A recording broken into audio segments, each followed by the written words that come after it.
Welcome back to Adorecream. Today we're going to do a brief review of the next stage of my Prince fandom career. As you know, we've got the story up to Sexy MF, and now we're going to move into later 1992 when this came out, the famous Lovesymbol album. Now I'm showing you a cassette and album because my original CD, which had the love symbol actually implanted into the plastic, long ago disappeared when I went to Korea in 2002 and threw out several cases to make room in my baggage allowance. So all I have left is the original slick. Now let's talk about this album. Basically, as you all know, Sexy MF was the precursor song that came out back in June 30th, 1992. However, at the same time, Prince was still touring the Diamonds and Pearls World Tour, and he was starting to incorporate new songs onto the tour. And then he signed the big famous contract with Warner Brothers, repeatedly worth $100 million. But the truth of the matter was actually that it was not worth anywhere near that figure. Basically, Prince would get a $5 million advance only per album if each previous album had sold some 5 million copies. And as we all know, Diamonds and Pearls did move that number, but this album would move nowhere near that number, and Prince would never sell anywhere near close to 5 million copies of an album ever again. Alright. Okay, so we move ahead to October of 1992, and people are getting restless. They want a new single, and Prince obliges. He comes out with this. Unfortunately, I don't have a proper paper sleeve. I just have an old vinyl single. This is called My Name is Prince. And My Name is Prince dropped as a single in October 1992. Now, remember that Sexy Motherfucker had come out and was basically a flop outside of the UK and New Zealand. And My Name is Prince, he's back on the F words, but however, unfortunately, now I might win a lot of hate for this, but I don't like the song My Name is Prince. It's far too bombastic. There's just too much production in it. It's just really just a whole lot of noises, and the general tone of this album is, compared to Diamonds and Pearls, I actually give this one a slightly higher mark. I think this got about 7.27 out of 10, and Diamonds got 7.08. There's no real stinkers, but the main thing that the Symbol album suffers from is chronic overproduction, basically.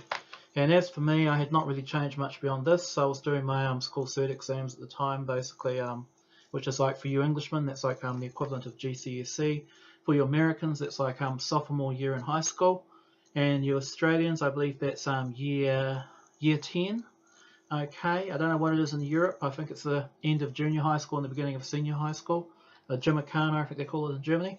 Now, so basically, I did buy a single copy of My Name is Prince. The short version is okay because it cuts out all of Tony's rapping, but the long version on the album is ridiculous. It includes such lines as 12, I put my foot in the ass of Jim Crow, 12 inches of non-stop soul, I'm on the Rocker P, yeah, do that, somebody throw your hands in the air, this is a motherfucking party. And I'm like, oh man, please shut up. And Prince has got, my name is Prince, and I am funky, I did not come to fuck around. It sounds like fuck to me, not funk around. You know, it's alright, but it's just, And the song was a flop. It flopped at number 36 on the charts. And considering this was the second single, okay, it was quite sad. You know, we had two singles off this album. It was not a good start. Warner Brothers was scratching their heads and like, okay, now Mr. Prince decides I'm going to drop an album. And out comes the album, Lovesymbol. Good album, actually. I kind of like it. I'm just going to quickly go through it towards the end. Basically, Lovesymbol was released on October the 5th, 1992 in the States, and October 13th in the UK and the rest of the world. And just stop for a second, you're probably wondering, why aren't I talking about a piano and microphone 1983? Well, there's a very good reason. I went down on the 21st, I went out on the 22nd, it hasn't arrived in New Zealand yet. I don't do music streaming services, so unfortunately until I get it and then I listen to it a few times, I'm not reviewing that album. And to be honest with you, I know Jay's saying, you know, we should buy it and support the estate, but I'm saying that basically it's pretty much a 35-minute albumette would be a way to describe it, and it's really just 3 tracks. I'm not actually really that keen on it, to be honest with you. Okay, I've seen the video to Mary, Don't You Weep, and I think, yeah, that's definitely a good soulful song. I'll buy it, but, you know, I think I'm going to stick to classics for a while. You never know, you might get lucky, I might squeeze in a quick review of it, but for now, I'm definitely on to Lovesymbol, and then after that I'm going to move straight into the hits, and then we're going to get to my golden period of fandom, which is the Come Gold Experience era, where I went from being sort of like a casual fan, here I was in my high school teen days, to when I turned 19, went to university, I just went absolutely nuts over Prince. I just bought everything. But at this stage, we're still in the sort of kiddie love phase. Okay, so we move into the album. We've had the 2 singles out. They haven't done much. Album is a different story. The album soars to number 5 on the charts in the USA and goes platinum instantly. In Britain, it goes all the way up to number 1 on the charts and spends a week at the top. In Australia, I think it gets to about number 4, and here in New Zealand it also gets to number 4. It's actually quite a big hit. It sells a couple of million copies, but then people are listening to it and they realise that, hey, this is not Diamonds and Pearls 2. There's a lot of slipshod rapping.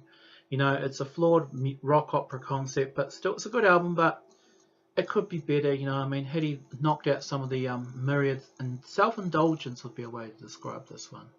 Now, I know I'm talking all over myself in this video, yeah, so I'll just move away from the album for a second and go back into singles. In the start of 1993, Prince did something right. Third single off the album, he put out a delicious, creamy pop cut called 7, and here I am, I can finally show you something nice for a change. No more scrappy little singles. 7, fortunately, a very jangly pop song, which is about basically 7 evil demons trying to chase after the Crown Princess Akara. More on that to come. And it features Prince of Mighty dancing up a storm. And 7 became a big hit. It went to number 7 in the USA, ironically. It was basically Prince's first top 10 hit since Diamonds and Pearls earlier at the start of 1992. And actually, to date, apart from The Most Beautiful Girl in the World, it was Prince's last major hit. And as you can see, it's a lovely album. Again, this is the B-sides, real mistake. Okay, on this one we've got the horrendous Sexy Mother edit, which is the one that just goes, come here baby, you sexy, sexy, sexy mother. Not the one that goes, oh what? But the one that just it stops at mother, and it's actually got a dance beat behind it. This one, they just put out several versions, you know, of the song. On the 7-inch single, it's just the radio version and a horrible thing called To Whom It May Concern, and all it basically is just an ad for the album.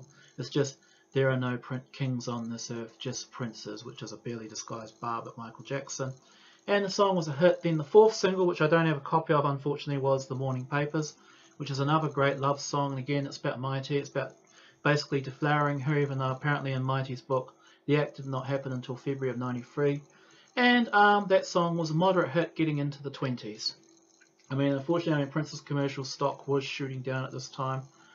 And that was in the middle of 93. And I also believe Damn You, which I consider to be one of the greatest Prince songs ever made, was also released as a single, but barely scraped into the top 100, which to me is a massive injustice.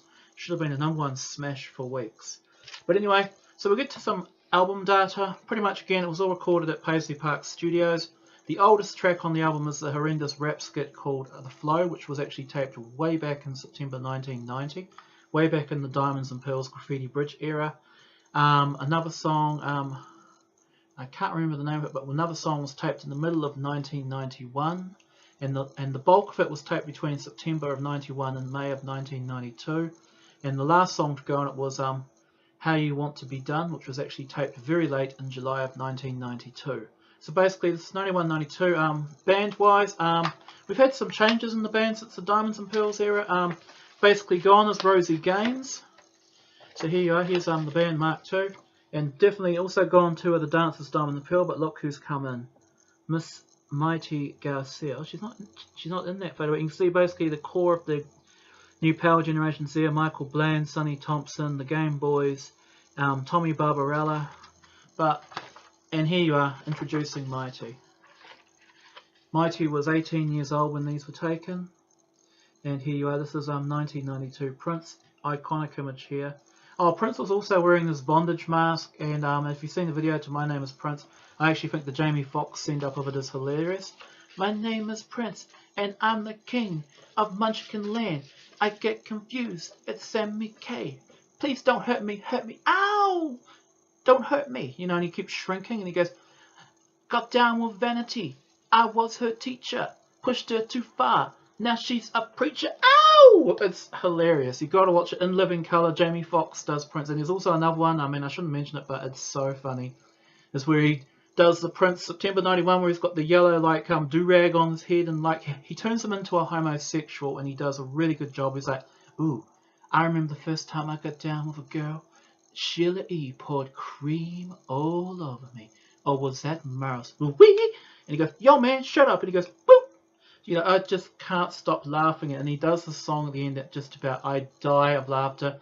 Mr. Ants, you're going to die when I do this. He goes, bet your bottom dollar, whoo, that I can make you feel alright. And if you make them holler, yahoo! Just stretch your teeth and hold on tight. I got a hole in my jeans. Come on, y'all. Ow! Wait! Ah! Butt Out Jeans by Prince. You know, I just think it's hilarious. You know, but so this is a period, you know, Prince is back in the media, but you know, I mean, like I said, a lot of the mainstream media is making fun of him. I mean, they're doing this down low stuff on him, which can't be helping his image, because I mean, Prince was a woman killer, and Jamie Foxx, a person whose sexuality I've always drawn heavily into question anyway, you know, was making fun of him. But it is funny though, and he goes, I got a hole in my jeans. Come on, yo. Yeah! And he does the soul scream so well. I remember the first time I got down, you know, I was in a girl's car listening to Luther Vandross. That's okay, man, for some ladies. But you know what gets ladies going is Rick James. You're both wrong. Whenever I want a woman to get in the mood, you know, it's just so funny. You know, and the way how Jamie Foxx goes, whip, goes, yo, woman. It's just so funny. Watch it. Okay, I'm going to review the shit out of this album really quickly. Basically, I'm going to go through it track by track. Just before I do, this is exactly the type of thing I would have got back in start of '93. I got this album. Actually, the funny thing about when I first heard it was actually my brother was on the radio course and he had this gay friend called David. And I was telling David about how much I love my Diamonds and Pearls tape. And he said, you got to listen to the new one, Tony. It's called Symbol. I was like, man, he's released another album already? And he told me about it. But like I said, we'll go through all these songs really quickly. My Name is Prince. I've already told you what I think about it. It is not a good song. I'm just sorry. I don't like it. This cassette's not actually original. I bought it from a junk shop for $2 about 10 years ago. This will really make you guys laugh. This is actually from Turkey. Yes, an Islamic country called Turkey.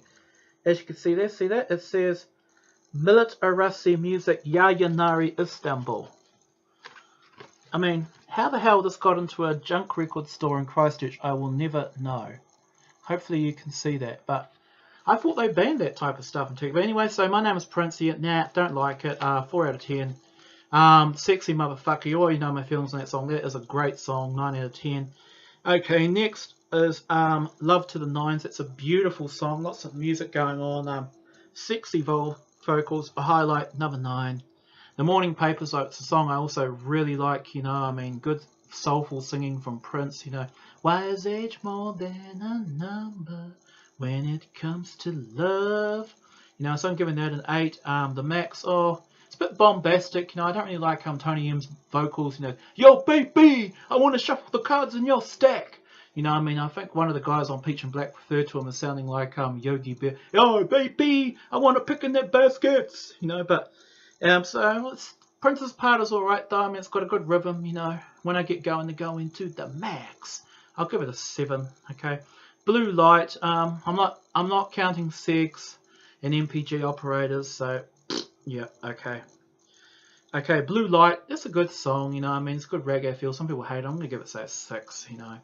I Want to Melt With You, that is a great song, really sexy. Some really dirty lyrics. Mr. Rance, get ready to laugh at this part, you know.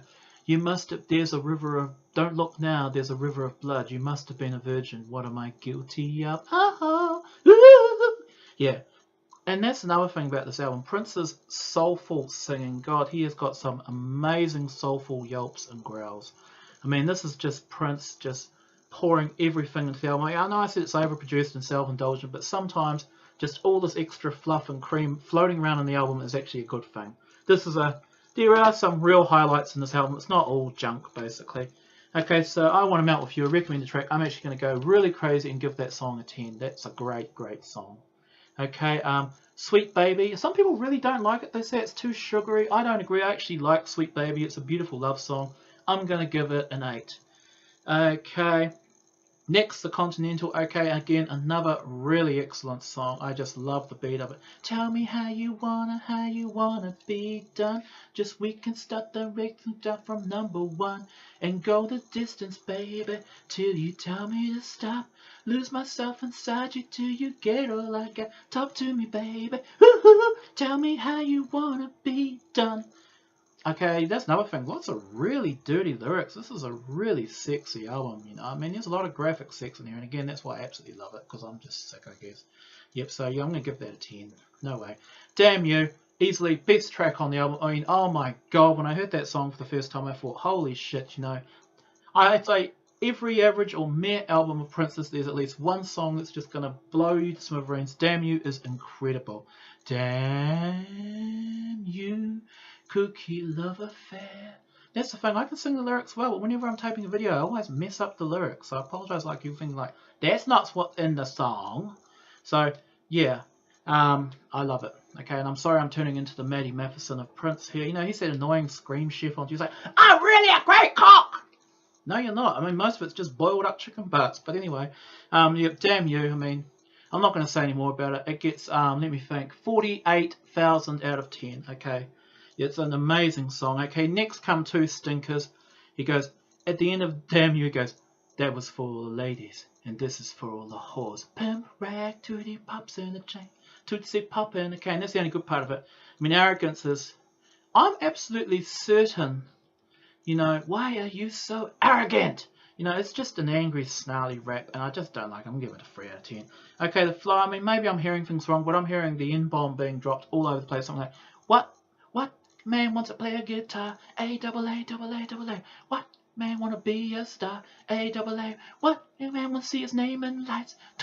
What's it? Pimp, rag, tootsie, poppin' a cane. Yeah, and all this noise and overproduction and shit. So horrible, horrible song. I can't see this. You know, yep. Oh, and 7 again. I've already said about it. That's a lovely song. Prince comes back to melody. 7 is an incredible song. I really love it. I'm gonna give it a 7.5. No, 8.5. Sorry, that's a bit stingy. And God Created Woman. Yeah, I don't really get it. I mean, it's all right, I guess. It's a bit overdone. I'm gonna say a 6. Now the next song coming up. This one really divides the fans. I mean, this song and basically Three Chains of Gold. It's like Freddie Mercury does most pompous. I know when people say it, but it's actually quite a good song. You know, I really love the layers of vocals in it, you know, and I actually do really like it. You know, and the part goes, one day I woke up this morning and there wasn't any cream in my coffee, or something like that. Again, I mean, I go into lyric freeze when I'm taping. God, 17 minutes, okay. Actually, when I'm taping, there's actually like a big clock ticking on my screen telling me how long it's going. Okay, and yeah, I'm going to say an 8. You know, it's actually a good song. Okay, and then we move into the last seg. I know I'm not talking about sex, but I just love the part going. So, how old are you now? Goes, I'm into my 5th soul now, so that makes me 320 years. 320 years, you know, don't sweat it, baby, I'm too young for you. You know, and he goes, rumour has it, though, that the Crown Princess of Cairo was only 16 years old. How about that for a scandal? 320-year-old rocks the cradle. And then Prince does this really breathy camp word. I nearly die of laughter. He just sounds so breathy and camp. He goes, scandal. And he goes, why don't you tell me the truth? And it goes into, what is sacrifice? You know, some black pimp type noise. And he goes, sings the Sacrifice of Victor. I mean, it's an alright song, but it's got like the get off beat pounding for it, but it's just too overproduced. I mean, Prince, you need to take out the kitchen sink, you know, the wrenches, the musical clavinovas, the cow horns, the cowbell, the police scanners, you know, what else do you need to take out? The toilet seat, you know, it's just too bloody much, and I'm sorry, I can't give it more than 6 out of 10. It's just... But anyway, so there you are. There's Prince's most baffling and bizarre album he probably put out to date. The other thing I don't get about it was people said it was like some sort of flawed rock opera thing, and there is actually a video collection. I did watch it called Three Chains of Gold. Apparently Mighty is the Crown Princess of Cairo, which I find bizarre considering that she's almost 100% Puerto Rican with some ancient sort of Spanish African ancestry. Yeah, I'm doing the whole sort of hands thing, but fortunately you can't see it. And yeah, and I think it's just, it was going to be longer, but I think Warner just said, look, Prince, you know, just put a lock on it, you know. So yeah, so it's an average album. I mean, basically I wasn't really doing much wrong with my life at the time. I mean, and there you go. I mean, there's Adorecream reviewing the most frustrating Prince album ever made, Lovesymbol. And of course, finally, just one more bit of information. After Lovesymbol, basically, Prince actually went back out on tour again. He started the Act 1 tour, which was basically pretty much singing all the ditties off that album and also a few Diamond Pill songs, and he's playing some old hits again. Even though he keeps saying, I'm not playing the hits, I'm just playing new music, but he'd play a lot of hits. Yeah, it is rough, isn't it? It actually plays quite well. And it's actually American, because by this stage the Australians stopped making singles. And what else? Basically, next he went into the studio and recorded an album with the Game Boys. Probably the worst album ever made. I'm not going to review it. I don't even have a copy of it. I've only heard a few songs, and from what I've heard, I don't want to hear the rest of it. He put it under the moniker New Power Generation, but this album is called Gold Beep, you know, and you know, I don't want to hear people going, "What'd you say? That is our word." Just because you got some big ass lips doesn't make you an honorary black person, you know. But anyway, and that's racist, man.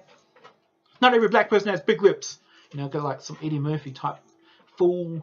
You know that picture that shows that black woman, like, you know, waving her finger at you? You know, that's what I'm going to feel I'm going to get if I keep go down this tangent. So I'm going to move along. And basically the album did so badly. I mean, I think Warner said, "What the f*** is this?" And pretty much Prince got rid of the Game Boys, which was probably the best thing he ever did. And we move into the stripped back things. Things went quiet while he was promoting the hits set. And at this time he was having a Barney with Warner's. In fact, actually in later '93, Prince actually cut most of Come and the Gold Experience, although we wouldn't see it for a bit later. And then, of course, you know, we get up to the events of June the 7th, 1993. Prince changes his name to that. Apparently the way to say it was something like that. And he sent out a keyboard program. Everyone had to use this on their keyboards. Apparently he accepted the following names: Symbol, the artist formerly known as Prince, or Tafcap, and the artist. But after June the 7th, 1993, no one was allowed to call him Prince. And yeah, so I don't know, but it was the beginning of the end, really. And as in 1993, you know, Prince's commercial prominence ended. I mean, really, this album was the last shot at the big time, and it did pretty well. I mean, like I said, it sold around 2.5 million copies worldwide. The singles added a bit more. I mean, none of them did much, it's really, except for 7, which went gold. And there you go. So there's Adorecream Reviews, a Lovesymbol album. Thank you for sitting through this long video. And have a blessed day. Be funky, peace, be wild, all that. And as soon as I get a copy of Piano Microphone, I mean, Adorecream will give you Adorecream's opinion. And also, thank you again for subscribing. I like the fact that my last video went from like 19 views to 70 overnight. Again, I could still just use a few more views. People just spread the word, you know. Yeah. I mean, I thought I was breaking through, but it looks like I just had a temporary blip, and I've come back down to, you know, as Prince would say, welcome to Mendacity, sign your name, basically. So, love and peace.